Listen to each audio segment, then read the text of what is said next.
ನಮಸ್ತೆ ರೈತ ಬಾಂಧವರೇ, ನಾವು ವಿಜಯನಗರ ಜಿಲ್ಲೆ ಹರಪನಹಳ್ಳಿ ತಾಲೂಕು ನೀಲ್ಗುಂದ ಅಂತಕ್ಕಂಥ ಒಂದು ಗ್ರಾಮದಲ್ಲಿದ್ದೀವಿ. ಸಾಮಾಜಿಕ ಕಳಕಳಿ ಹೊಂದಿರತಕ್ಕಂತಹ ಒಬ್ಬ ಕೃಷಿಕರು ಮತ್ತು ಸಂಪನ್ಮೂಲ ವ್ಯಕ್ತಿಗಳು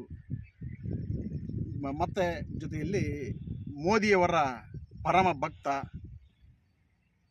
BJPಯ ಸಾಮಾನ್ಯ ಕಾರ್ಯಕರ್ತರಾಗಿ ಕೆಲಸ ಮಾಡ್ತಕ್ಕಂಥವ್ರು, ಒಂದು ಪ್ರಕೋಷ್ಠಕದಲ್ಲಿ ತಮ್ಮನ್ನು ಗುರುತಿಸ್ಕೊಂಡಿರ್ತಕ್ಕಂಥವ್ರು ಪಾಟೀಲ್ರು. ನಮಸ್ಕಾರ ಸರ್. ನಮಸ್ಕಾರ ಸರ್, ತಮ್ಮ ಹೆಸರು ಸರ್? ನಾಗರಾಜ್ ಪಾಟೀಲ್, ನೀಲ್ಗುಂದ, ಹರಪನಹಳ್ಳಿ ತಾಲೂಕು, ವಿಜಯನಗರ ಜಿಲ್ಲೆ. ನಮ್ಮದು ನಿಮ್ಮದೇ ಆದ ಭಾಷೆನಲ್ಲಿ ಒಂದಿಷ್ಟು ಈ ಸಾವಯವ ಕೃಷಿ, ಜಾಗತಿಕ ತಾಪಮಾನ, ಇದಕ್ಕೆ ಸಂಬಂಧಪಟ್ಟಿರ್ತಕ್ಕಂಥ ವಿಚಾರಗಳನ್ನ ತಿಳಿಸಿ ಸರ್. ಟ್ರೈನಿಂಗ್ ಕೊಡ್ತಿದ್ದೀರಿ, ಯಾವ್ಯಾವ ಟ್ರೈನಿಂಗ್ ಕೊಡ್ತೀರಿ, ಎಲ್ಲೆಲ್ಲಿ ಟ್ರೈನಿಂಗ್ ಕೊಡ್ತೀರಿ, ತಮ್ಮದೇ ಆಗಿರ್ತಕ್ಕಂಥ ಪರಿಭಾಷೆನ ತಿಳಿಸಿ ಸರ್. ಸರ್, ನಂದು ಹರಪನಹಳ್ಳಿ ತಾಲೂಕು ನೀಲ್ಗುಂದದಲ್ಲಿ ವಾಸವಾಗಿದ್ದರೂ ಕೂಡ ನಾನು ಕರ್ನಾಟಕದ ಸುಮಾರು 8 ಜಿಲ್ಲೆಗಳಲ್ಲಿ ನನ್ನದಾಗಿರ್ತಕ್ಕಂಥ ಕಾರ್ಯಕ್ಷೇತ್ರವನ್ನು ಹೊಂದಿ ಅಲ್ಲೆಲ್ಲ 8 ಜಿಲ್ಲೆಗಳಲ್ಲಿ ನಾನು ತರಬೇತಿಯನ್ನು ಕೊಡ್ತಾ ಇದ್ದೀನಿ. ಯಾವುದ್ರ ಬಗ್ಗೆ? ಸ್ವಸಹಾಯ ಸಂಘಗಳ ಬಗ್ಗೆ. ಈ ಹಿಂದೆ ಕೃಷಿ, ಅರಣ್ಯ ಮತ್ತು ಮಣ್ಣು ಸಂರಕ್ಷಣೆ, ನೀರಿನ ಸಂರಕ್ಷಣೆ ಈ ವಿಚಾರವಾಗಿ ವಿಲೇಜ್ ಫಾರೆಸ್ಟ್ ಕಮಿಟಿ ಅಂತ, VFCಗಳು ಅಂತ, ಇದು ಗ್ರಾಮ ಅರಣ್ಯ ಸಮಿತಿ ಅಂತ, ಆ ಅರಣ್ಯ ಸಮಿತಿಗಳಿಗೂ ಕೂಡ ನಾನು ತರಬೇತಿಯನ್ನು ನೀಡಿದ್ದೀನಿ. ಸ್ವಸಹಾಯ ಸಂಘಗಳಲ್ಲಿ ಮೈಕ್ರೋ ಫೈನಾನ್ಸ್ ಬಗ್ಗೆ, ಉತ್ಪಾದಕ ಸಾಲ ಅಂದ್ರೇನು, ಅನುತ್ಪಾದಕ ಸಾಲ ಅಂದ್ರೇನು, ಉತ್ಪಾದಕತೆಯನ್ನು ಯಾವ ರೀತಿ ಮಾಡಬೇಕು, ಪಡೆದಿರ್ತಕ್ಕಂಥ ಸಾಲವನ್ನು ಯಾವ ರೀತಿ ಸದ್ಬಳಕೆ ಮಾಡಬೇಕು ಅನ್ನೋದ್ರ ಬಗ್ಗೆ ಮಹಿಳೆಯರಿಗೂ ಕೂಡ ತರಬೇತಿಯನ್ನು ಕೊಟ್ಟಿದ್ದೇನೆ. ಆಮೇಲೆ ಇತ್ತೀಚಿನ ದಿನಗಳಲ್ಲಿ ನಾನು ರಾಜ್ಯ ಮಟ್ಟದ ತರಬೇತಿಯಲ್ಲಿ ಭಾಗವಹಿಸಿ ತರಬೇತುದಾರರಿಗೆ ತರಬೇತಿಯನ್ನು ಟ್ರೈನರ್ ಆಗಿ ಕೂಡ ನಾನು ಕೆಲಸವನ್ನು ಮಾಡಿದ್ದೇನೆ.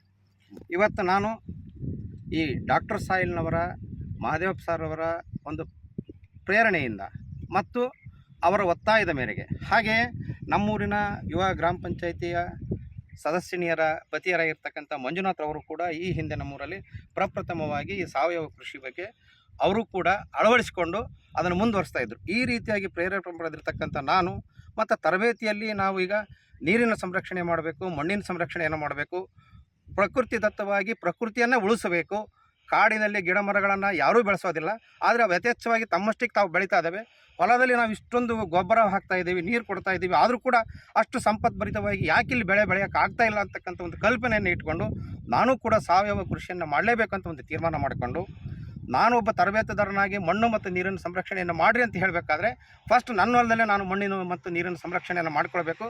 ಪ್ರಕೃತಿಗೆ ನನ್ನದೇ ಆಗಿರ್ತಕ್ಕಂಥ ಒಂದು ಕೊಡುಗೆಯನ್ನು ನಾನು ಬದುಕಿರುವವರೆಗೆ ನನಗೆ ಎಷ್ಟು ಪ್ರಕೃತಿ ಉಪಕಾರ ಮಾಡುತ್ತೋ ಅದರಲ್ಲಿ 1 ಪೈಸಾದಷ್ಟು ಉಪಕಾರವನ್ನು ನಾವು ಪ್ರಕೃತಿಗೆ ಕೊಡೋಣ ಅಂತಕ್ಕಂಥ ಒಂದು ತೀರ್ಮಾನವನ್ನು ಮಾಡಿಕೊಂಡು ಈ ಸಾವಯವ ಕೃಷಿ ಪದ್ಧತಿಯನ್ನು ಅಳವಡಿಸ್ಕೊಂಡಿದ್ದೀವಿ.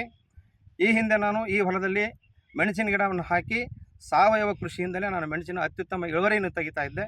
ಹಾಗೆಯೇ ಅಂದಿನಿಂದ ಈಗ ಸುಮಾರು 2.5 ವರ್ಷ ನನ್ನ ಹೊಲದಲ್ಲಿ 1 ಹಿಡಿ ರಾಸಾಯನಿಕ ಗೊಬ್ಬರವನ್ನು ನಾನು ಬಳಸ್ತೇನೆ.